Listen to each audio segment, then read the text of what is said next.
Good morning, everyone. Apologies, I'm not in my usual location and I am parked, just for the record. But obviously, in the lead up to Rosh Hashanah, things are hectic, so we're trying to squeeze everything in. I do hope that you were able to join us last night for bringing the shul to your home with David Berman. He was absolutely sensational, and we wish David a big mazel tov on the occasion of his son's wedding that has been a very short notice brought forward to before the lockdown in Israel. So today's learning is dedicated in memory of the Abbas Bible. Avram ben David Slavin, Shalom ben Yisrael Morris, Eliezer ben Shmuel Teret, Eliezer Shalom ben Avram Shmuel Beret, Sipar Fegel bas Reuven Baruch, Shalom ben Elieli, Ben bas Faivel, from Shoshana bas Yaakov Shmuel, Sarah Malka bas Ben Yamin, Yirmiyahu Yechiel ben Hachav ben Moshe Eliezer. For today as well, which are as follows. We have David Gilbert and Zev ben Avram Yosef Trenner. We wish their respective families long life.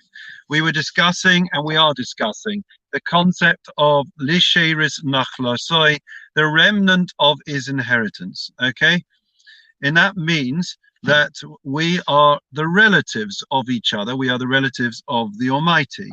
And obviously, when somebody is your flesh and blood, then you feel differently when things don't quite go the way they were planned, right? On the one hand, the pain is greater, right?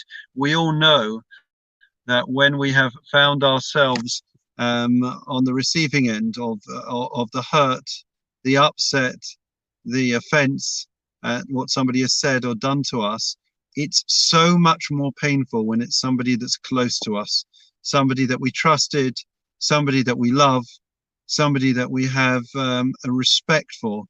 And obviously, flesh and blood, it hurts much more. Whereas when it comes to, work, you may take offense, but you're not going to get as worked up. Anyways, so with that in mind, let's have a look now at the way we are meant to do with some of the most challenging and thorny issues in life. But let's first see the idea. The idea is that we are meant to show restraint, okay, because of the flesh, the special relationship that we have with each other. I'm not trying to in any way, by stating this, saying that this is something that I am an expert at. This is one of the most challenging things that we will learn together to put into practice. But let's learn it. The idea is to challenge ourselves and to know where we are trying to get to. So a person may be offended or injured to the extent that he is sorely tested to restrain his anger. We know that anger is one of the worst midot, the worst character traits that really should be avoided at all costs. With that in mind, therefore, sometimes our buttons are pressed, we are triggered by what our nearest and dearest do, how they behave, what they do, and we are really struggle to restrain ourselves in this period and not to get angry and to remain calm and to be forgiving, right? When they have created mayhem and damage. And you know what? In the lead up to Yom Tov, it's also a period which is very stressful. We get very upset. We're exhausted. We're tired. We're pressured, especially. We try to the best of our abilities to see if we are able to practice.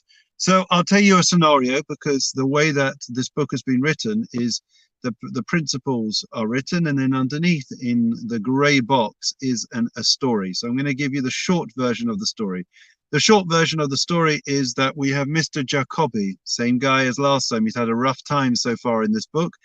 He comes home. They're having an extension.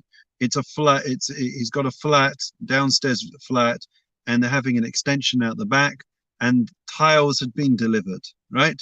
Tiles which were going to make a beautiful outdoor area for him and his family, and they desperately need this area. So he comes home, he knows the tiles have been delivered, and lo and behold, as he walks into the entrance to the building, there are shards and pieces of the tiles across the floor.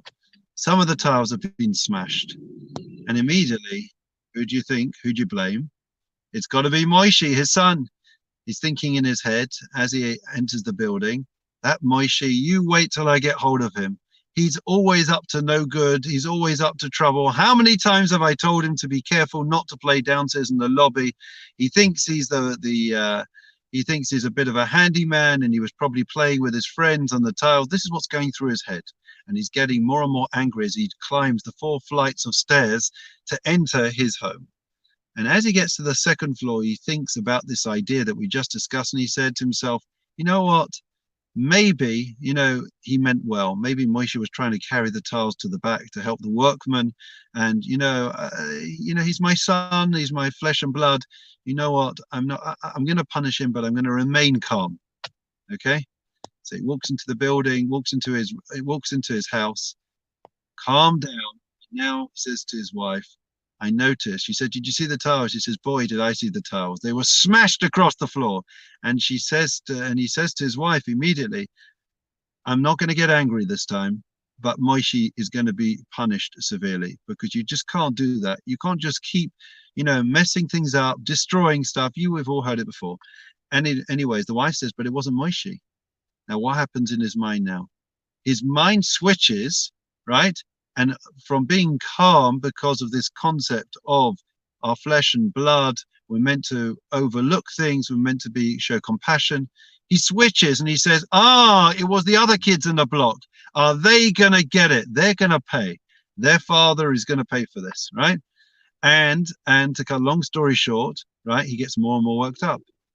And then, of course, the challenge is, will he be able to implement this concept in the same way that he did for Moishi, his son, for these other kids? Because at the end of the day, all of us, right, we're all one entity. We're all one body. The Jewish people, Kol Yisrael, all the Jewish people are one entity, one body. And therefore, we are meant to show restraint. That is what this idea is. And very often we lose it, we lose our rag, we get worked up, we get very upset. And the idea is that very often we get more worked up with those that are nearest to us. And we have to recognize, and it's hard, very hard to implement, but nonetheless, that is the challenge, to stay calm and to see it as the same way as I gave the example yesterday. If your hand does something, it smudges something on the page, you wouldn't hit your hand, you wouldn't punish your hand, you would just say it's an accident, it happens, but my hand is me. So when somebody else does something, accidents happen, or people do things that are wrong, or even spouses that bring home the wrong shopping, or people do mess up the house, or whatever it is, there's a million different examples. Look at it like your hand, right? All the Jewish people, they're like your hand. In the same way that your hand, if it does something wrong, we're not going to punish it. We're not going to do anything to it, because we know our hand is us. So everyone else is an extension of us. And that is the way we have to look at it. I am not trying to minimize the pain and anguish that we all go through, but it's the idea of restraint. In other words, that after we go, nobody's denying we have these feelings. We have to be mindful of the feelings. And afterwards, then we have to control these feelings and put things into perspective. The tiles are broken. It's not going to help by us getting angry with other people. Now what we have to do is to think about it. What's more precious, the tiles or our children or our neighbor's children, right? It's only tiles, or it's only a dirty floor, or it's, yes, we're missing something from our shopping. It can all be resolved. Okay, it's more important about not to hurt or not to break other people in the relationships that we have. Okay, we're going to stop there. And I brought all the sheets with, so we can now do the Psalm of the day.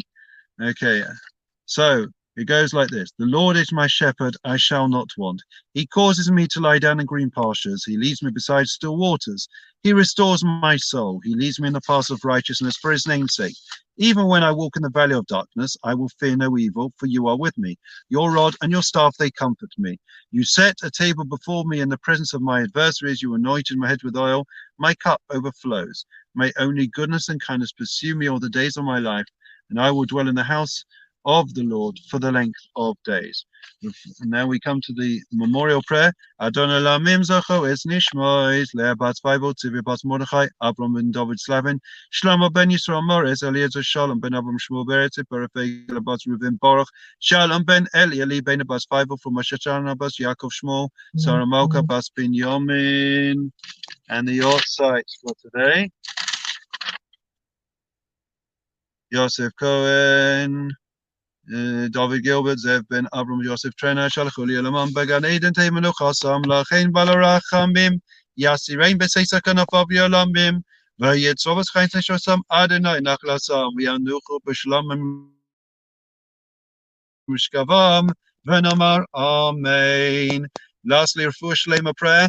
We want everyone, please God, to have Refuah Shlema. They should be healthy. They should have a refuah shlema from the coronavirus and any other things and ailments that they have, and only good health and happiness in the year ahead.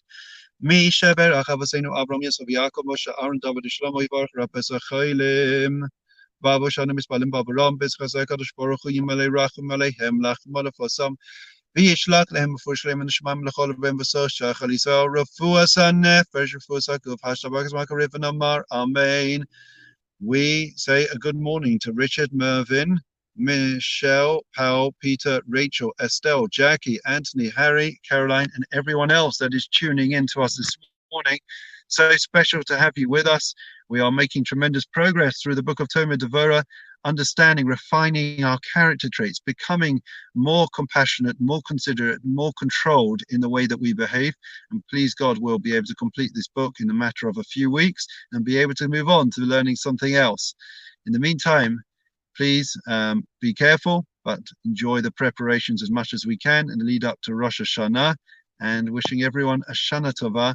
Please watch the David Berman video last night. He was sensational. And there are now a host of videos that we can send out today from my colleagues that we arranged about New Year's messages across the Rabbonim, Chief Rabbi and Dayanim. And I look forward to sharing with you a bit later on. Wishing you all a good day. Keep safe, keep well. Shana Tova, and all the very best. Take care.